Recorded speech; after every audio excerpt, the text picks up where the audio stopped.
Si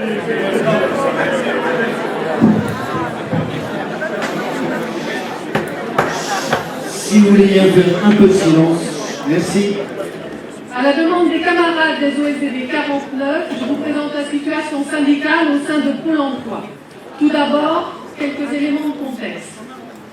Pôle emploi est né fin 2008 de la fusion des ACEDIC, organismes privés et paritaires, avec l'ANPE, établissement public. En avril 2010, les services d'orientation de l'AFPA, 700 psychologues et 250 personnels d'appui sont venus rejoindre cette structure non encore stabilisée. Cette fusion à visée économique porte les habits de la vertu, améliorer le service rendu aux demandeurs d'emploi. Pôle emploi est un établissement encore aujourd'hui mal défini juridiquement. Ce serait une institution nationale publique, sui generis, c'est-à-dire seule dans son propre genre. Si le statut d'EPA, établissement public administratif, résulte d'une interprétation juridique qui reste à confirmer, en attendant, il donne tous les droits à la puissance publique, dont celle d'appliquer la RGPP et la réduction d'effectifs qui va avec. Avec la fusion, c'est l'ensemble de la structure conventionnelle qui a dû être négociée. De janvier 2010 à février 2012, les salariés ex-ANPE ont eu un droit d'option leur permettant soit de rester dans un statut public, soit d'adhérer à la CCN et de prendre un statut privé. La fusion a eu un impact sur l'organisation interne du syndicat. Des différences notables existaient d'ordre culturel et organisationnel selon qu'on était dans un syndicat du public rattaché à la FAGE pour les salariés de la NPE ou du privé rattaché à la FEC pour les salariés de l'assurance chômage. Des discussions, des échanges, des accords ont permis à Force ouvrière de trouver des modes de fonctionnement afin de prendre toute sa place dans les IRP et de représenter l'ensemble des salariés, qu'ils soient de droit privé, ex-ACEDIC, ex-AFPA, ou bien les ex-ANPE ayant opté pour la CCN, ou bien qu'ils soient de droit public, c'est-à-dire les ex-ANPE n'ayant pas opté. Mais sur le plan de la syndicalisation, aucun accord n'a été trouvé. La commission de délimitation a été saisie. La Confédération a reconnu la FEC comme la fédération de rattachement des syndiqués FO de Pôle emploi, hormis ceux ayant gardé un statut public. Et la seule fédération habilitée à présenter des listes lors des élections professionnelles pour les salariés de droit privé. À ce jour, et malgré cet avis de la Confédération, la situation n'est pas réglée. Et si la raison ne l'emporte pas sur les considérations partisanes, cela aura un impact sur les élections professionnelles qui se dérouleront en fin d'année. La fusion a aussi nécessité de prendre la mesure du fonctionnement d'organisations syndicales non représentées dans l'assurance chômage. Sur le terrain de la concertation ou des négociations, la présence de 9 syndicats ne facilite pas le travail. Le comportement de certains d'entre eux, le SNU en particulier, est une véritable entrave à la pratique conventionnelle. Ce syndicat, issu du public, n'a pas pris ou voulu prendre la mesure d'un fonctionnement dans une structure où s'applique le droit privé. À égalité avec FO au niveau national lors des élections professionnelles, second après Force ouvrière en Pays de Loire, il n'a de cesse de vouloir imposer un fonctionnement calqué sur le bon vieux temps de la NPE, le plus souvent au détriment des intérêts des salariés, mais au profit de ses propres intérêts. Et pour cela, tous les coups sont permis, notamment dans cette période préélectorale. Face à cela, Force ouvrière se voit contrainte de déployer beaucoup d'énergie pour contrer les attaques, recoller les pots cassés, répondre aux contre-vérités. Tout cela au détriment des autres dossiers chauds du moment. Et dans cette affaire, la direction tire bien son épingle du jeu. Car évidemment, il reste beaucoup de chantiers à faire aboutir à Pôle emploi. Il y a celui de la classification des emplois et du déroulement de carrière.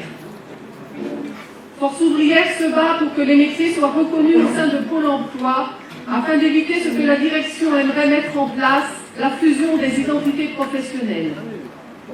Le plan stratégique de la direction, nommé Pôle emploi 2015, n'est pas rassurant sur cette question de la reconnaissance des métiers.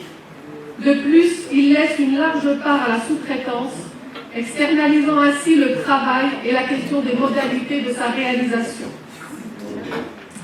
L'autre chantier, c'est évidemment celui de l'augmentation des salaires. En 2011, nous avons eu le plaisir d'avoir 3 fois 0%. En 2012, c'est plus simple, nous aurons 0% en une seule fois. Les embauches. À Pôle emploi, plus le chômage augmente, plus les effectifs diminuent. Sur ce point, la Fédération a fait un communiqué de presse demandant au pouvoir public la CDIsation des 1000 CDD embauchés en début d'année et une augmentation substantielle des moyens humains afin de renforcer l'accompagnement des demandeurs qui en ont le plus besoin. Nous attendons donc de voir ce que seront les moyens supplémentaires que le gouvernement promet en urgence. Annonce électoraliste ou vraie prise en compte des besoins de Pôle emploi, on saura assez rapidement. Et en même temps, la structure immobilière de Pôle emploi ne permet pas d'accueillir de nouveaux salariés dans de bonnes conditions. À ce jour, le nombre de bureaux et de postes de travail est inférieur au nombre d'agents en place. Et la direction, par mesure d'économie, entend contraindre les salariés à encore plus de nomadisme. Force ouvrière revendique depuis toujours un bureau dédié par agent. La liste de ces chantiers est évidemment non exhaustive. Depuis 2 ans, Force ouvrière a remporté des victoires. Parmi celles-ci, on peut citer la négociation de la Convention collective nationale. Force ouvrière en a fait l'une des conventions les plus favorables du secteur privé, en revendiquant et obtenant que cette CCN intègre toujours le meilleur des deux entre la CEDIC et la NPE.